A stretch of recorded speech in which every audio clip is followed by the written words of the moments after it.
Here, do you want to hear me story about the cow with trapped wind? It's a fucking deadly story. Back in the day, making a killer short film and getting it noticed at a major festival was the golden ticket for many now famous directors. Take Martin McDonagh, for instance. His short film Six Shooter won an Oscar, which paved the way for his critically acclaimed films like... I assume you can't say nothing defamatory and you can't say fuck, piss, or cunt, that right? When I was 17, I wrote a short film called The Dirk Diggler Story. Did you? Yeah, and actually shot it on videotape. The chance to make a feature film was I had made a short film. We managed to get that in the right hands, and that was how I got the chance to direct a movie. And so the idea was to do a short, basically, to kind of, we took a scene from it and we mounted that as a short, basically for me to prove myself as a director and also just to kind of show how it would play, that it would play like a thriller. And we used that to raise the money. Stop! But what about today? Is the path still the same? Not really. With the rise of digital platforms, the way filmmakers get noticed is evolving. Welcome to the internet. Have a look around. Anything that brain of yours can think of can be found. Short films as we knew them don't seem to have the same significance anymore. You do like me. I don't. You liked me yesterday. Festivals still matter, but they're not the only path to success. So, the topic of this video is storytelling on a budget, and we'll look at creative alternatives to making short films and see how up-and-coming filmmakers can create compelling stories on micro-budgets to break into the movie business today. Let's dive right in. Jump, you fucking pussy! Jump! One way to navigate this new landscape is to embrace innovative storytelling.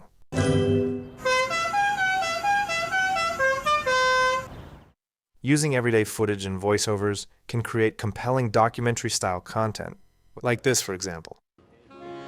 It's been a long day. You were late for work. The gym was too crowded. Your identity got stolen. And there weren't any seats on the subway. The repetition of everything is finally starting to get to you. And every door you enter just feels like a door to nowhere. But when everything else in your life has let you down, it's good to know there's always one thing you can count on. So let's talk about innovating on a budget. This is John Wilson. And this is how he tells stories. I spent a lot of time walking around New York, trying to find the answers to some of life's biggest questions. A lot of the show is really built in the edit. The most fun I have is trying to create metaphors or poems. The more you talk to someone, the harder it is to hide who you really are. He blends authenticity and unpredictability to keep viewers engaged. Each episode starts with a simple theme, but quickly evolves into deep, unexpected explorations. For example, in this episode called How to Cover Your Furniture, he begins by exploring ways to protect furniture from pets. This plastic covering has been on here for 40 straight years, never been off, ever. The single most important thing is the protection of the furniture. But ends up diving into a deeper exploration of personal and cultural habits, and thematically evolve.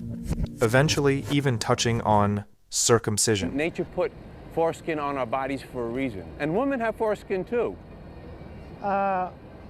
Maybe some coverings are nature's gift, and it's a mistake to remove them. But there's a lot of stuff we do to our children before they have the ability to consent. And it's hard to say whether or not they'll resent you for it when they grow up. His movies are not documentaries, really. His style of storytelling is more like an essay film. It's subjective, full of personal insights, and not trying to be all objective like most documentaries. Such as Orson Welles' F for Fake, for example. Everything you'll hear from us is really true and based on solid facts. I got to talk. I got to tell what I feel. I got to talk about my life as I see it.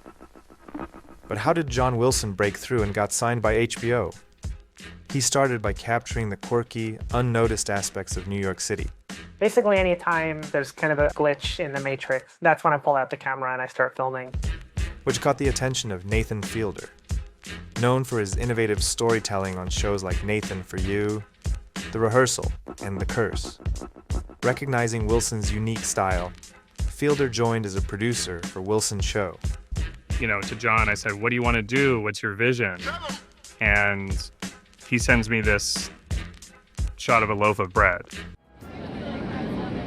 The very first thing I shot was this guy that had tied this loaf of bread to like a subway pole. To me, it was really suspenseful to watch because I didn't know if the guy was going to miss his stop because he had to untie the bread. So I kept filming for a while. When I sent the footage to Nathan, he seemed to respond really well. I didn't really understand what was interesting about the bread shot. I was like, John, this is HBO. What are we doing here? I just kept telling him, this is the magic of the show. The fact that we can show stuff like this. This is the show. Even though it's a simple approach, John Wilson's storytelling has a remarkable ability to evoke deep emotions, sometimes even bringing viewers to tears. And after all her stuff was gone, and she vacuumed all the dirt off the floor, her last words to you were, have a nice day, have a nice life. And after a big hug, she takes nearly $1 million of your money and flies nonstop to Las Vegas. And even though you try to make the house your own in little ways, you'll try to keep all the good traditions that your landlord started. And make sure that nobody forgets who was here before. John Wilson's creative approach proves that you don't need a massive budget to create something truly engaging and impactful. So if you're wondering how to tell a story on a tight budget, take a cue from John Wilson and use whatever resources you have around you and turn them into something compelling. Now, for the next way of storytelling on a budget, let's do something entirely different and take a trip to ancient Greece.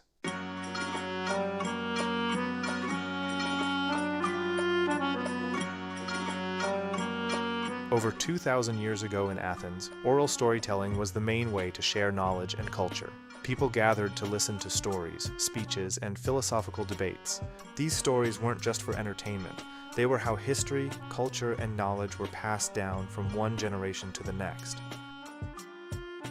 Socrates, for instance, preferred speaking his teachings, believing in the power of dynamic spoken word. He never wrote anything down. Instead, he engaged in dialogues with his students, which were later recorded by his student Plato. Storytelling has come a long way since those ancient times. It started with oral traditions, moved to written texts, and evolved into visual media like films and television. Get me Agent Chester Desmond out in Fargo, North Dakota. But today, oral storytelling dominates again, with a digital revival of this ancient tradition in the form of podcasts and audiobooks. So as you already guessed, the second budget-friendly way to tell stories is through audio. What's up, man? We're here, Mr. Roy.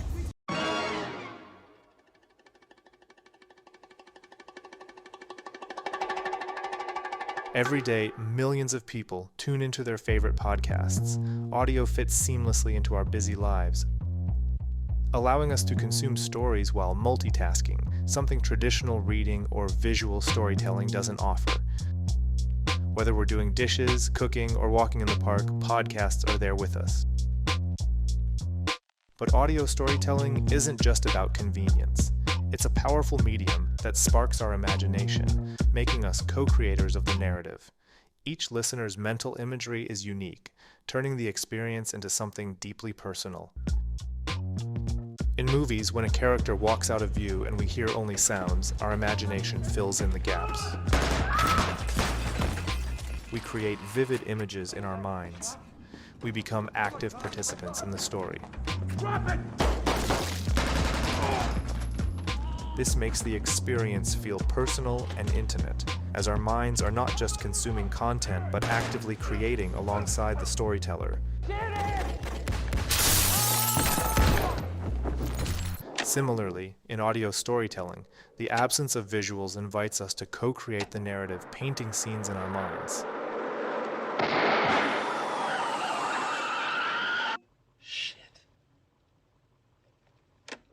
This participatory nature is a powerful tool for creators.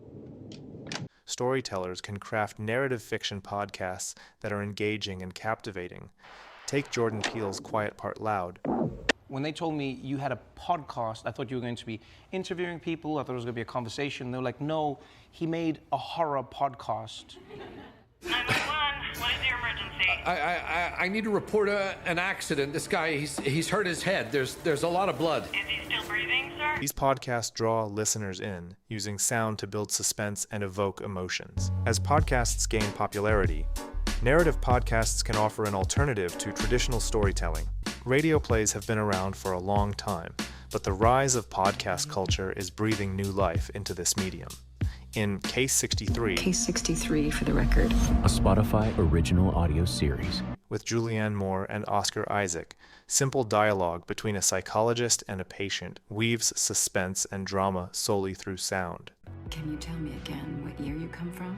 I'm a time traveler. I come from the year 2062. Do you really expect me to believe such an unusual statement without a single shred of evidence? You're the first piece of evidence, Beatrix. How do you know that name? Nobody calls me that. Tell me who you are. You're not asking the right questions. What are the right questions? Ask me how the world ends. This shows how audio storytelling creates rich narratives without needing visuals. And this is something we talk about in horror all the time, which is this idea that it's the things you don't see that are the scary. Now you might think high-quality audio content needs expensive equipment and actors. However, advancements in AI tools have democratized storytelling. Hey there. Did you know that AI voices can whisper? Or do pretty much anything? Now anyone can produce professional-sounding content on a budget, making this medium more accessible and allowing more voices to be heard. The stories we tell, whether through the spoken word or visuals, shape our understanding of the world and connect us to each other. They bring ideas to life and give meaning to our experiences. In fact, no idea truly comes alive until it's woven into a story. From ancient Greece to today, the ways we share stories have evolved, but the core purpose stays the same: to connect, to educate, and to entertain. So, we've talked about essay films and narrative podcasts. These alternative storytelling methods can help you get noticed as a storyteller and break into the film industry. But let's step back and ask, why do feature films have to be the ultimate goal? What if these mediums we've explored are more than just gateways?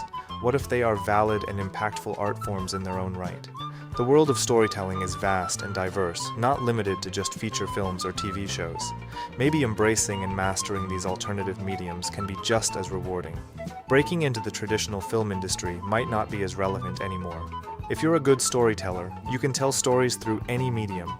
The possibilities are endless, and each medium offers unique ways to connect with your audience. So, what's a filmmaker to do? Break free from traditional constraints and embrace the endless possibilities of storytelling. Keep creating, keep innovating, and keep exploring new avenues for your craft. Thanks for watching. If you enjoyed this video, please subscribe and check out my other content. Until the next one, bye-bye.